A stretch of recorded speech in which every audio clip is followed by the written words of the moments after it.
wewe Sakaja, acha kutumia vijana mbaya hapa Nairobi. Unaotuma watu wakuja walinde town na marungu, na hapo wamekuja kupora wananchi hawa vijana. Waache tena nyinyi vijana, waacheni kutumika vibaya. Huyu ni mwanasiasa.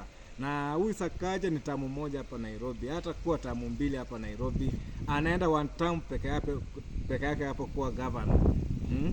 Na majenzi manze, tulikuwa kimoja kutoka kitambo. Sasa imefika place ya wasee ati tunagawanyika, ati kuna wasee wanaweza hongwa kadhao ama kapanji waende thao ati na karungu pale. Sasa msee unanyeshewa, jana msee anapoteza ndudhi juu ya punch ama dhao. Na huyu mwanasiasa mwenye amekupatia yako kapanji ama kadhao, yeye ako pale kejani anaoji tu venye msee unanyeshewa marungu pa.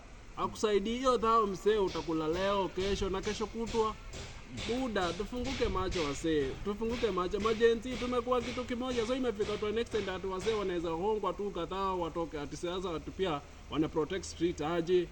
Manze, tukue kitu kimoja wasee. Tuache tufungukeni macho, sawa? Sawa. Na huyu jamaa noma si noma. Noma si noma. Yaani huyu jamaa ni one time wako na jamaa wake.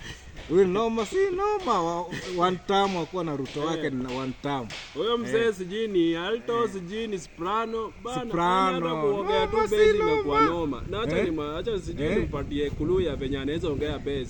Si akua kule ndimu kwa wingi bana. Sauti ifunguka anaweza toa base. Shida ni nini mzee? Aseme base, aseme kwa base. Noma si noma. Huyu jamaa wako na Ruto ni one time.